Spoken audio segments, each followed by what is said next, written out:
আসসালামু আলাইকুম, স্বাগত জানাচ্ছি আরটিভির সন্ধ্যার সংবাদে। আপনাদের সঙ্গে আছি আমি ফারজানা তানি এবং আমি হাবিবা আফরোজ। বিএনপির ভারপ্রাপ্ত চেয়ারম্যান তারেক রহমান বিমানবন্দর থেকে নেমে ৩০০ ফিটের সংবর্ধনা স্থলে জাতিকে ধন্যবাদ জানিয়ে এভার কেয়ারে যাবেন। এরপর গুলশানের বাসভবনে উঠবেন তিনি, এমনটি জানিয়েছেন দলটির স্থায়ী কমিটির সদস্য সালাউদ্দিন আহমদ। এছাড়াও পরদিন জুমার পর শহীদ জিয়ার মাজার জিয়ারত ও স্মৃতিসৌধে শ্রদ্ধা নিবেদন করবেন তিনি। ২৭ ডিসেম্বর এনআইডির আবেদন ও ওসমান হাদির কবর জিয়ারত করবেন তারেক রহমান। আরও জানাচ্ছেন রুদ্র রফিক। ভারপ্রাপ্ত চেয়ারম্যান তারেক রহমানের স্বদেশ প্রত্যাবর্তন এবং এর পরবর্তী দুদিনের কর্মসূচি চূড়ান্ত করেছে বিএনপি। গুলশানে দলের চেয়ারপারসনের কার্যালয়ে সংবাদ সম্মেলনে বিস্তারিত তুলে ধরেন স্থায়ী কমিটির সদস্য সালাউদ্দিন আহমদ। বিমানবন্দর থেকে ৩০০ ফিট রাস্তায় অভ্যর্থনা স্থল, সেখান থেকে দেশনেত্রী বেগম খালেদা জিয়াকে দেখতে যাওয়া এভার কেয়ার হাসপাতাল থেকে তিনি সরাসরি বাসভবনে চলে আসবেন।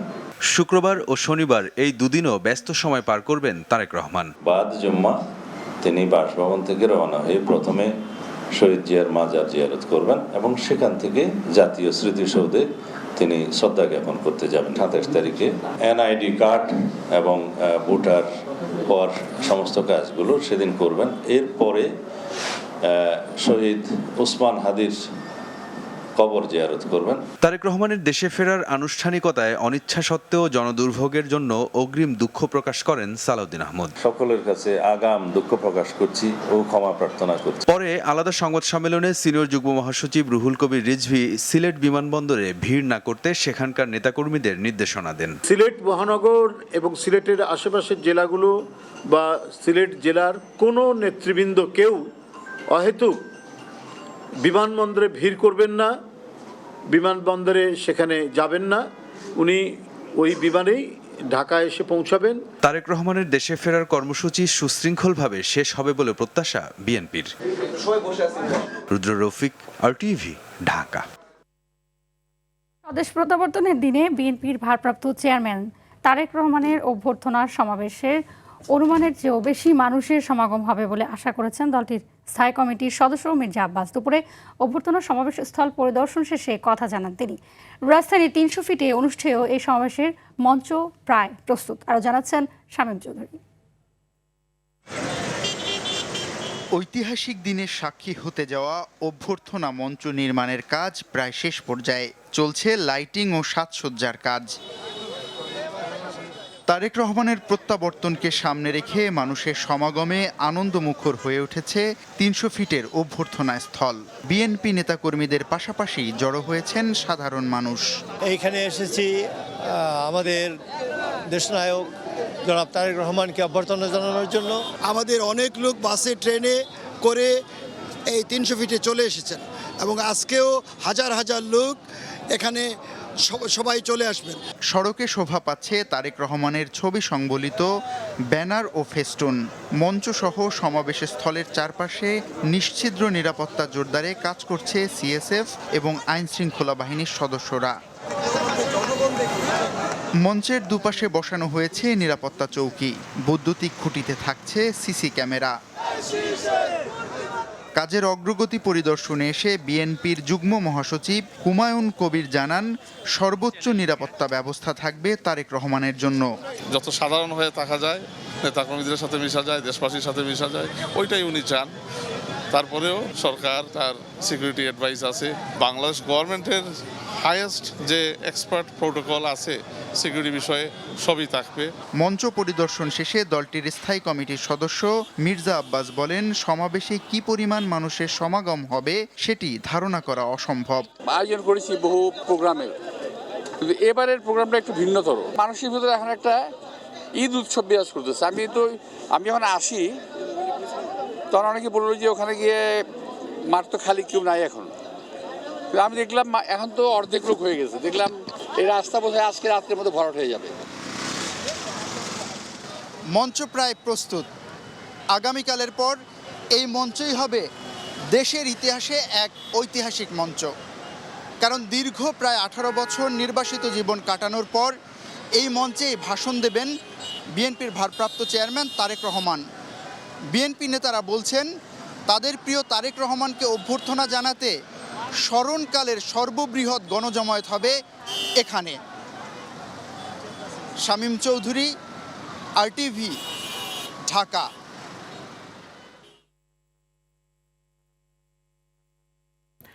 তারেক রহমানের দেশে ফেরাকে কেন্দ্র করে নিরাপত্তা সুবিধা সহ সরকারের কাছে বিএনপির চাহিদা অনুযায়ী সব ব্যবস্থাই করা হচ্ছে বলে জানিয়েছেন প্রধান উপদেষ্টার প্রেস সচিব শফিকুল আলম। এদিকে হযরত শাহজালাল আন্তর্জাতিক বিমানবন্দর এলাকায়ও বাড়ানো হয়েছে গোয়েন্দা নজরদারি।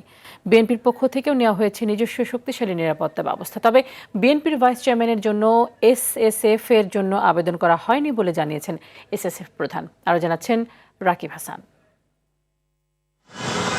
বিএনপির ভারপ্রাপ্ত চেয়ারম্যান তারেক রহমানের স্বদেশ প্রত্যাবর্তন উপলক্ষে সরকারের পক্ষ থেকে সর্বোচ্চ নিরাপত্তা ব্যবস্থা নেওয়া হয়েছে বলে জানান প্রধান উপদেষ্টার প্রেস সচিব শফিকুল আলম। বাংলাদেশের প্রত্যাবর্তনকে স্বাগত জানাই। যতটুকু তারা চাচ্ছেন, যে সমস্ত মেজর পলিটিক্যাল বিএনপির সাথে কথা বলেই সেগুলো বিষয়ে লুক আফটার করা হচ্ছে। এদিকে নিরাপত্তার স্বার্থে গোয়েন্দা নজরদারি বাড়ানো হয়েছে হযরত শাহজালাল আন্তর্জাতিক বিমানবন্দর এলাকায়। বিশেষ অপারেশনাল ও নিরাপত্তাজনিত কারণে 24 ডিসেম্বর 2025 তারিখ সন্ধ্যা 6টা থেকে 25 ডিসেম্বর 2025 তারিখ সন্ধ্যা 6টা পর্যন্ত বিমানবন্দর এলাকায় নির্ধারিত যাত্রী ব্যতীত সকল সহযাত্রী ভিজিটর প্রবেশ সম্পূর্ণরূপে নিষিদ্ধ থাকবে। বিভিন্ন বাহিনীর পাশাপাশি সাদা পোশাকেও আইনশৃঙ্খলা বাহিনীর সদস্যরা সার্বক্ষণিক নজরদারি করছেন। তবে বিএনপির ভাইস চেয়ারম্যানের জন্য SSF এর আবেদন করা হয়নি বলে জানিয়েছেন CSF প্রধান। SSF সরকারের একটা অংশ, স্পেসিফিক্যালি আমাদের ভারপ্রাপ্ত চেয়ারম্যান নিরাপত্তার জন্য আমরা SSF কমিশন দেই না, কিন্তু অনেকগুলো বলে হয়তো বিভিন্ন সোর্স থেকে আপনারা পেতে পারেন। আমরা সরকারের কাছ থেকে সার্বিক সহায়তা পাচ্ছি এবং এই জন্য আমরা সরকারের প্রতি কৃতজ্ঞ। রাকিব হাসান, RTV, ঢাকা। দর্শক, এই মুহূর্তে সমাবেশ স্থলে রয়েছেন আমাদের সহকর্মী সর্দার রাজীব। সরাসরি চলে যাচ্ছি সেখানে। রাজীব, জানাবেন যে সমাবেশ স্থলের প্রস্তুতি কোন পর্যায়ে রয়েছে?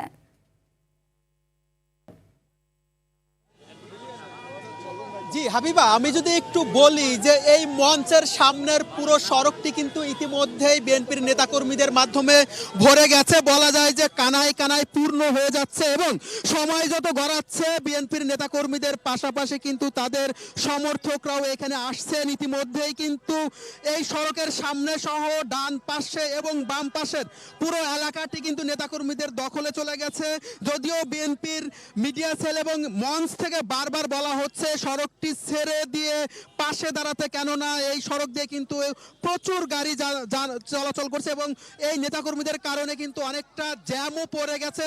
এবং আমরা বারবার তাদেরকে জিজ্ঞেস করছিলাম, যেহেতু আগামীকাল আসবেন বিএনপির চেয়ারপারসন, বিএনপির ভারপ্রাপ্ত চেয়ারম্যান তারেক রহমান, তাহলে আজকেই কেন তারা এখানে আসছেন? তারা বলছেন যে তাদের প্রিয় নেতাকে তারা এক নজর সামনে থেকে দেখতে চান, যেহেতু আগামীকাল এখানে লোকারণ্য হয়ে যাবে এবং তারা এখানে হয়তোবা জায়গা পাবেন না, তাই তারা সামনে থেকে দেখার জন্য এই রাস্তার সামনে অর্থাৎ মঞ্চের সামনে এসে দাঁড়িয়েছেন।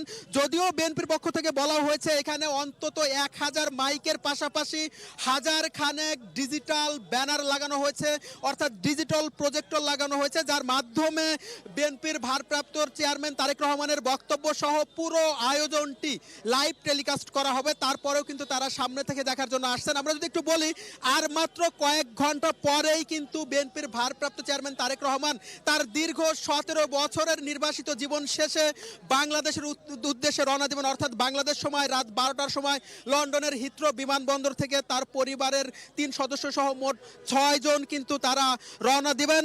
আগামীকাল সিলেট হয়ে বেলা 11:50-এর দিকে হযরত শাহজালাল আন্তর্জাতিক বিমানবন্দরে পৌঁছাবেন। সেখানে বিএনপির স্থায়ী কমিটির সদস্যদের পক্ষ থেকে শুভেচ্ছা জানানোর পরেই এই মঞ্চে আসবেন এবং তার নেতাকর্মীর পাশাপাশি দেশবাসীর উদ্দেশ্যে তিনি কিন্তু সংক্ষিপ্ত বক্তব্য রাখবেন। তিনি কিন্তু, যেটি আমরা জানতে পেরেছি, তিনি বড় কোনো বক্তব্য দিবেন না। তিনি মূলত দেশবাসীর প্রতি কৃতজ্ঞতা প্রকাশ করবেন এবং পাশাপাশি তার মা বিএনপির চেয়ারম্যান বেগম খালেদা জিয়ার জন্য দোয়া চাবেন, পাশাপাশি দেশের কল্যাণের জন্য দোয়া কামনা করবেন। এরপরেই কিন্তু তিনি এবার কেয়ারে তার মা যে সিসিউতে ভর্তি রয়েছেন সেখানে বেগম খালেদা জিয়াকে দেখতে যাবেন। তারপরেই তিনি কিন্তু গুলশানের বাসায় ফেরার মাধ্যমে আগামীকালের কার্যক্রম শেষ করবেন। এরপরেও কিন্তু তার শুক্র এবং শনিবারে কিন্তু তার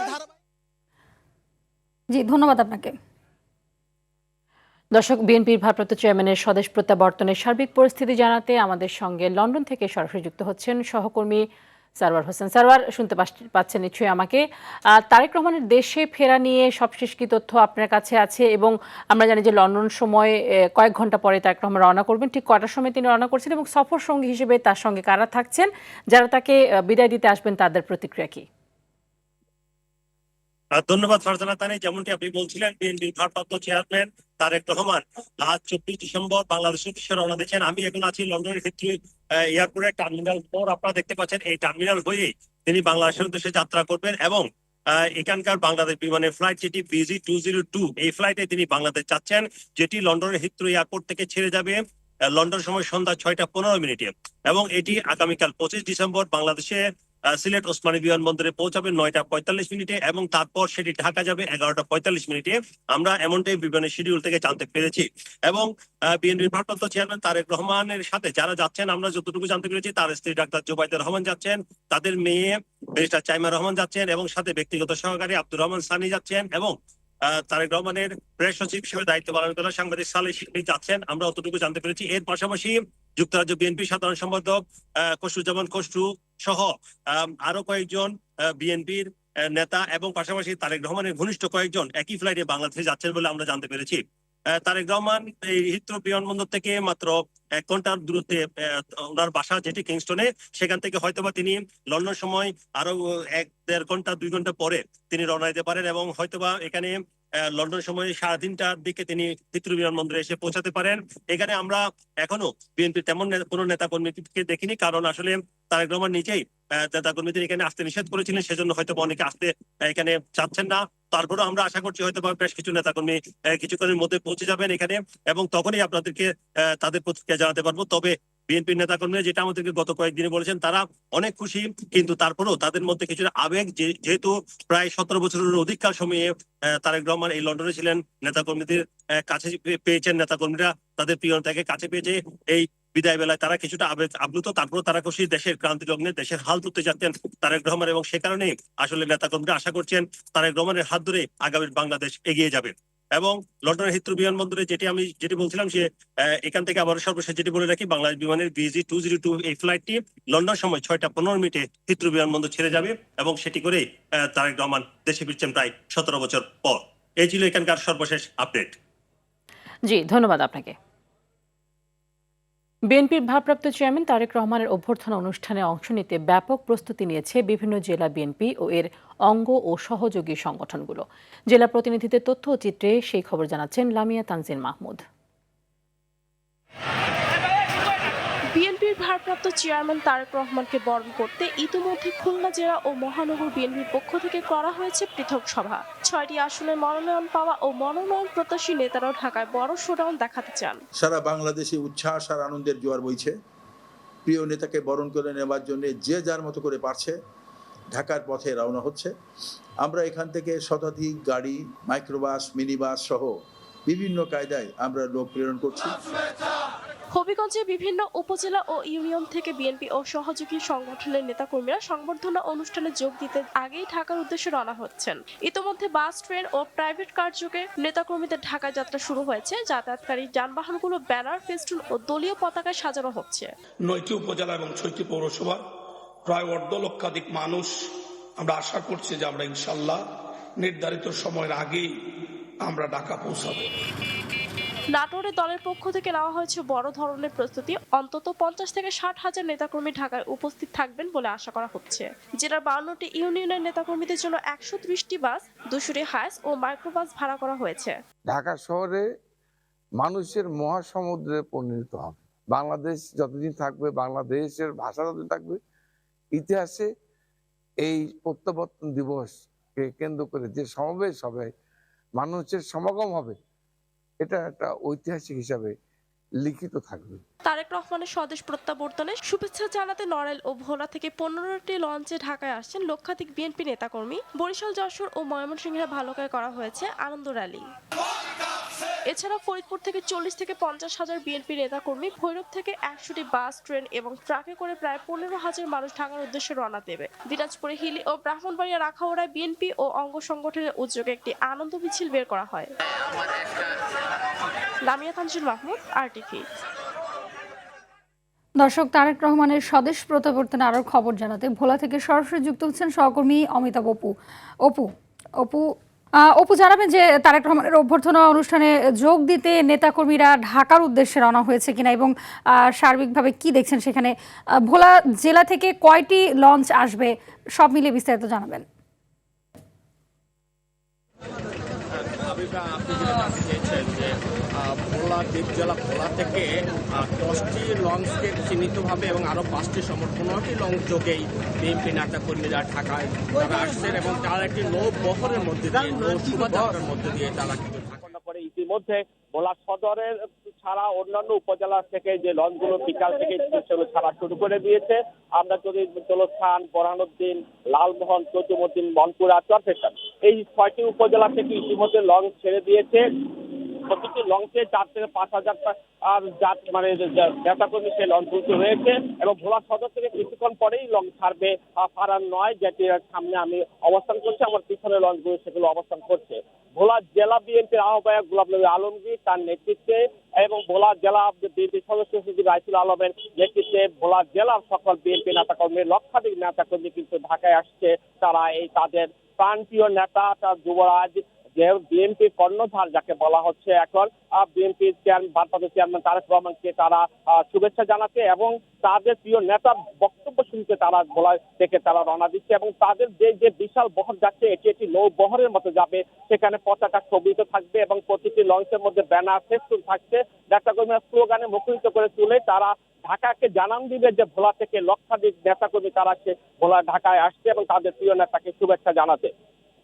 হাবিবা, এর থেকে আজকে যদি একটা বলে রাখি যে সকালে গত 3 দিন ধরেই ভোলাতে প্রস্তুতিমূলক সভা করেছে বিএনপি এবং আজ সকালেও বিএনপির অঙ্গ সংগঠনের নেতাকর্মীরা, স্বেচ্ছাসেবক দল, যুব দল, শ্রমিক দল এবং বিভিন্ন দলগুলো কিন্তু তারা প্রস্তুতি নিয়ে তারা কিন্তু ঢাকায় আসার জন্য সকল প্রস্তুতি সম্পন্ন করেছে। হাবিবা, এই ছিল আমার কাছে সর্বশেষ। ধন্যবাদ আপনাকে। ফ্যাসিবাদ বিরোধী আন্দোলনে দীর্ঘ লড়াই সংগ্রামের নেতৃত্ব ও দিক নির্দেশনা দিয়ে দলীয় থেকে জাতীয় নেতায় সমাসীন হয়েছেন তারেক রহমান। নির্বাসন থেকে তার দেশে ফেরা অন্য যে কোনো ঘটনার চেয়ে গুরুত্ব বহন বলে মনে করে ঢাকা বিশ্ববিদ্যালয়ের সাবেক উপ উপাচার্য অধ্যাপক ডক্টর আফম ইউসুফ হায়দার। খান আলামিনের রিপোর্টে থাকছে বিস্তারিত। তারেক রহমান গণতন্ত্রের বরপুত্র, এক হার না মানা চরিত্র। গণতন্ত্র রক্ষা করতে গিয়ে 1/11 সরকারের রোষানলে পড়েন তিনি। নির্যাতনে অসুস্থ হয়ে চিকিৎসা নিতে যান লন্ডন। পরবর্তীতে হাসিনা সরকার তাকে আর দেশে ফিরতে দেয়নি। নির্বাসনে থেকেই হয়ে ওঠেন ফ্যাসিবাদ বিরোধী আন্দোলনের পুরোধা ব্যক্তিত্ব। ফ্যাসিজমের কালো অক্টোপাস থেকে গণতন্ত্রের মুক্তির সংগ্রামে নেতৃত্ব দিতে গিয়ে জন্মভূমির বাইরে ছিলেন দীর্ঘ 17 বছর। 81-তে যারা ষড়যন্ত্র করেছিল, 96-তে যারা ষড়যন্ত্র করেছিল, পরবর্তীতে যারা ষড়যন্ত্র করেছে তাদের ষড়যন্ত্র কিন্তু থেমে নেই। এর মধ্য দিয়ে তারেক রহমান কেবল দলীয় নয়, জাতীয় নেতায় নিজেকে আসীন করেছেন বলে অভিমত ঢাকা বিশ্ববিদ্যালয়ের সাবেক উপ উপাচার্য অধ্যাপক ডক্টর আফম ইউসুফ হায়দারের। যতই সময় অতিবাহিত হয়েছে ওনার মানে ম্যাচুরিটি যেটাকে বলবো, যে তার রাজনৈতিক প্রজ্ঞা, দূরদর্শিতা এবং একটা বিষয়ে গভীরভাবে চিন্তা করে তার সমাধান দেওয়া, এই গুণাবলী তার অর্জিত হয়েছে। এটা তাকে দলীয় প্রধান থেকে রাষ্ট্রীয় নেতাতে পরিণত করেছে। আগামী নির্বাচনে বিএনপি সরকার গঠন করলে তারেক রহমান প্রধানমন্ত্রী হবেন, এটি এখন বাস্তবতা। এর পূর্বাভাস 31 দফা প্রণয়নের মাধ্যমে তিনি আগেই দিয়ে রেখেছেন বলে মত এই বিশেষজ্ঞের। উনি 31 দফা দিয়েছেন রাষ্ট্র মেরামতের। এইখানে যেটা হচ্ছে এই ভূমিকাটার জন্যই আমি তাকে মনে করি যে উনি একজন জাতীয় নেতা। দেশের সমগ্র জনগণকে নিয়ে, সব রাজনৈতিক দলকে নিয়ে সমাধানের কথা বলেছেন, রাষ্ট্র মেরামতের কথা বলেছেন। পৃথিবীতে বহু নেতারই স্বদেশ প্রত্যাবর্তনের ঘটনা ঘটে, তবে বাংলাদেশের ইতিহাসে তারেক রহমানের প্রত্যাবর্তন আলাদা গুরুত্বপূর্ণ বলে মনে করেন তিনি। হাসিনার প্রত্যাবর্তনটা অত বেশি আলোড়ন বলি বা ইম্প্যাক্টের কথা বলি সেটা সৃষ্টি করতে পারে নাই।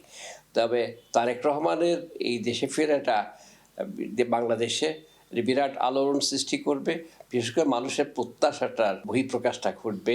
তার কারণও আছে, যেটা হচ্ছে যে উনি গণতন্ত্র প্রতিষ্ঠার জন্য যে স্যাক্রিফাইস করেছেন এটা মানে অনবদ্য। তারেক রহমানের রাজনৈতিক কার্যক্রম, অবস্থান ও নীতি আন্তর্জাতিক সম্প্রদায়েরও নজর কেড়েছে বলে মনে করেন ইউসুফ হায়দার। আমরা পরিকল্পনা বাস্তবায়ন করব। খান আলামিন, RTV, ঢাকা। তারেক রহমানের স্বদেশ প্রত্যাবর্তনকে ঘিরে বগুড়ার রাজনৈতিক অঙ্গনে বইছে খুশির হাওয়া। দীর্ঘদিন পর প্রিয় নেতাকে দেখার অপেক্ষায় উৎফুল্ল স্থানীয় নেতাকর্মীরা। বরণ করে নিতে চারিদিকে চলছে সাজ রব। তারেকের নিজস্ব বাসভবন গ্রিন এস্টেটে চলছে ব্যাপক সংস্কার ও ধোয়া মোছার কাজ। বগুড়ার প্রতিনিধির পাঠানো তথ্যচিত্রে সুলাইমান কবিরের রিপোর্ট। দীর্ঘ 17 বছর পর বিএনপির ভারপ্রাপ্ত চেয়ারম্যান তারেক রহমানের স্বদেশ প্রত্যাবর্তনের খবরে দেশের রাজনৈতিক অঙ্গনে বইছে খুশির হাওয়া। সারা দেশের মতো 25 ডিসেম্বরের অপেক্ষায় বগুড়াবাসীও।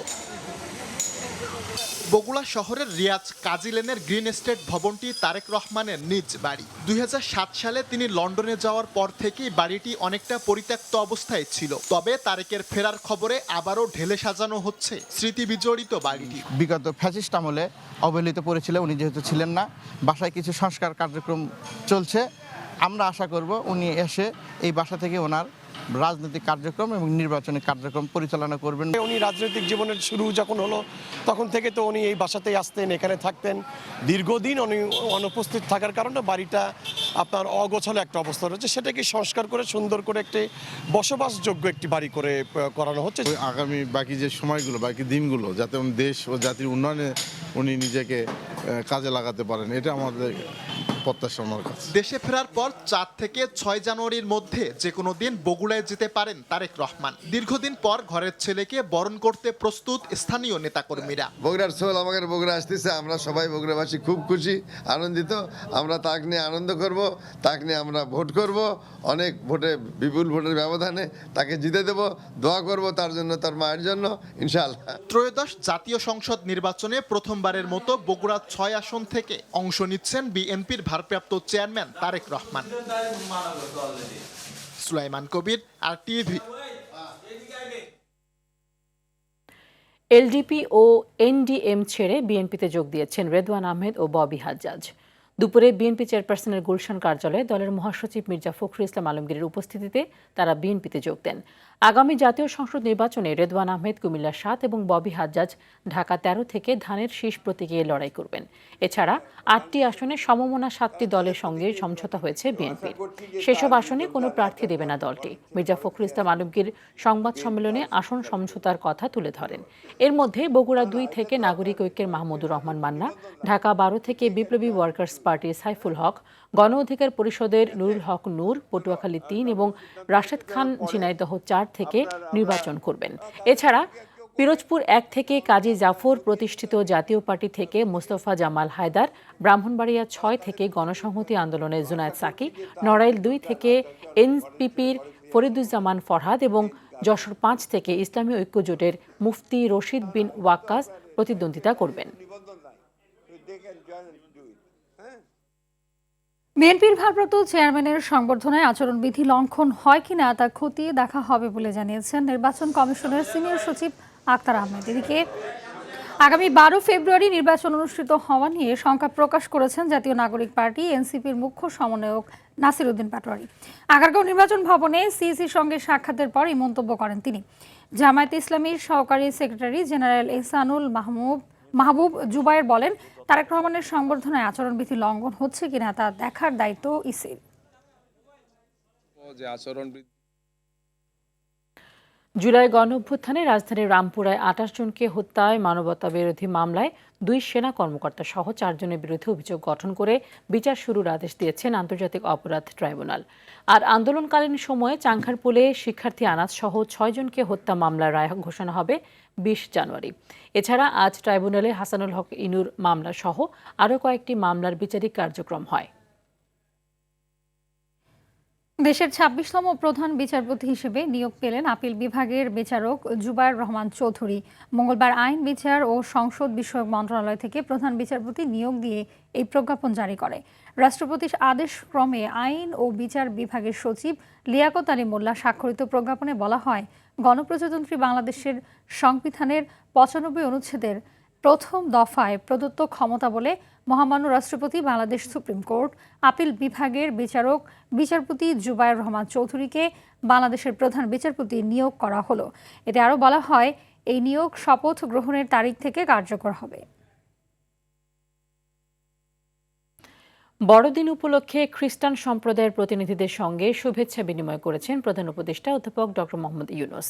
রাষ্ট্রীয় অতিথি ভবন যমুনায় এ সময় উপস্থিত ছিলেন ধর্ম উপদেষ্টা ডক্টর আফম খালিদ হোসেন, বাংলাদেশের ক্যাথলিক খ্রিস্টানদের প্রধান ধর্মগুরু archbishop Bijoy N D'Cruz, National Christian Fellowship of বাংলাদেশের সভাপতি বিশপ ফিলিপ পি অধিকারী সহ খ্রিস্টান সম্প্রদায়ের নেতৃস্থানীয়রা। এ সময় তারা দেশের অর্থনীতি ও সার্বিক পরিস্থিতির উন্নয়নে প্রধান উপদেষ্টার ভূমিকার কথা উল্লেখ করেন। তার নেতৃত্বে আগামী নির্বাচনও সুষ্ঠু ও সুন্দরভাবে আয়োজিত হবে বলে আশা প্রকাশ করেন তারা। এ সময় প্রধান উপদেষ্টা বলেন, গণঅভ্যুত্থানের চেতনাকে সমুন্নত রাখতে জুলাই সনদ প্রস্তুত করা হয়েছে। এই সনদের উপর গণভোটের মাধ্যমে দেশ আরেক ধাপ এগিয়ে যাবে। গণভোটে জনগণ যে রায় দেবে, পরবর্তীতে সংসদ সেভাবেই সংস্কার কার্যক্রম গ্রহণ করবে। তিনি আসন্ন নির্বাচন ও গণভোটের বিষয়ে জনগণকে সচেতন করে তুলতে ধর্মীয় নেতৃবৃন্দকে ভূমিকা রাখার জন্য আহ্বান জানান। আসন্ন পবিত্র রমজান উপলক্ষে খেজুর আমদানিতে শুল্ক 40% কমিয়েছে সরকার। এখন থেকে খেজুরে কাস্টমস ডিউটি 25%-এর পরিবর্তে 15% হবে, যা আগামী বছরের 31 মার্চ পর্যন্ত কার্যকর থাকবে। একই সঙ্গে খেজুর ও অন্যান্য ফল আমদানিতে অগ্রিম আয়কর 10% থেকে কমিয়ে 5% করা হয়েছে। এনবিআর বলছে, এতে রমজানে খেজুরের সরবরাহ ও মূল্য সাধারণ মানুষের নাগালে থাকবে। এছাড়া মেট্রো রেল সেবায় ভ্যাট অব্যাহতির মেয়াদ আগামী বছরের 30 জুন পর্যন্ত বাড়ানো হয়েছে, যাতে গণপরিবহন আরও সহজলভ্য ও জনপ্রিয় হয়। চট্টগ্রামের রাঙ্গুনিয়ায় অগ্নিকাণ্ডে এক শিশুসহ 2 জনের মৃত্যু হয়েছে। এ ঘটনায় পুড়ে গেছে 6টি কাঁচা বসতঘর। উপজেলার পোমরা ইউনিয়নের কাদিরিয়া গ্রামে এই দুর্ঘটনা ঘটে। নিহতরা হলেন কাদিরিয়া এলাকার মৃত রুহুল আমিনের স্ত্রী রুমি আক্তার এবং তার নাতনি 5 বছর বয়সী জান্নাত। ঘটনার পরপরই খবর পেয়ে রাঙ্গুনিয়া ফায়ার সার্ভিসের একটি ইউনিট ঘটনাস্থলে পৌঁছে এলাকাবাসীর সহযোগিতায় প্রায় 1 ঘন্টার চেষ্টায় আগুন নিয়ন্ত্রণে আনে। দেশের আবাসন খাতের সবচেয়ে বড় প্রদর্শনী রিহ্যাব ফেয়ার 2025 শুরু হয়েছে। রাজধানীর আগারগাঁওয়ে চীনমৈত্রী সম্মেলন কেন্দ্রের সামনে 4 দিনব্যাপী আয়োজিত এই মেলায় অংশ নিয়েছে মোট 220টি স্টল। 4টি ডায়মন্ড স্পন্সর, 7টি গোল্ড স্পন্সর, 10টি কো স্পন্সর, 14টি নির্মাণ সামগ্রী প্রতিষ্ঠান এবং 12টি আর্থিক ও বিনিয়োগকারী প্রতিষ্ঠান নিজেদের স্টলে তুলে ধরেছে নানান সুযোগ সুবিধার কথা। প্রতিদিন সকাল 10টা থেকে রাত 9টা পর্যন্ত দর্শনার্থীরা প্রবেশ করতে পারবেন মেলায় স্বপ্ন ধরা অ্যাসেট ডেভেলপমেন্ট গ্রাহকদের জন্য বিভিন্ন সুযোগ সুবিধা নিয়ে হাজির হয়েছে। প্লট এবং ফ্ল্যাটের ধরন ভেদে 30% পর্যন্ত ছাড় দেওয়ার কথা জানিয়েছে প্রতিষ্ঠানটির কর্ণধাররা। তারা জানান, রিহ্যাব ফেয়ার ক্রেতাদের জন্য একটি অনন্য প্ল্যাটফর্ম, যেখানে এক ছাদের নিচে ফ্ল্যাট ও প্লট কেনা বেচা, গৃহ ঋণ সুবিধা, বিনিয়োগ প্রতিষ্ঠান এবং আধুনিক নির্মাণ সামগ্রী সম্পর্কে ধারণা নেওয়ার সুযোগ রয়েছে। দেশের অন্যতম শীর্ষস্থানীয় শিল্পগোষ্ঠী মেঘনা গ্রুপ অব ইন্ডাস্ট্রিজ MGI এর FMGCG ডিভিশনের সকল স্তরের সেলস কর্মকর্তাদের নিয়ে বাৎসরিক সেলস কনফারেন্স অনুষ্ঠিত হয়েছে। কক্সবাজারের Sea Pearl Beach Resort and স্পাতে সম্প্রতি 2টি পর্বে এই সেলস কনফারেন্স অনুষ্ঠিত হয়, যেখানে FMCG ডিভিশনের 10টি সেলস লাইনের প্রায় 1100 জন সেলস কর্মকর্তা ও প্রতিনিধি অংশগ্রহণ করেন। এ সময় টুগেদার উই রাইজ এই প্রতিপাদ্যকে সামনে রেখে কনফারেন্সে আগামী বছরগুলোতে লক্ষ্য অর্জনে সবাই একসাথে কাজ করার অঙ্গীকার ব্যক্ত করেন অংশগ্রহণকারীরা। সেলস কনফারেন্স 2025-এ প্রধান অতিথি হিসেবে ভার্চুয়ালি সংযুক্ত হন MGI চেয়ারম্যান ও ম্যানেজিং ডিরেক্টর জনাব মোস্তফা কামাল। বিশেষ অতিথি হিসেবে উপস্থিত ছিলেন MGI ডিরেক্টর তাহমিনা মুস্তাফা। সন্ধ্যা সংবাদ এ পর্যন্তই। রাতের সংবাদ 11:15 দেখার আমন্ত্রণ রইল। ধন্যবাদ সবাইকে। ধন্যবাদ।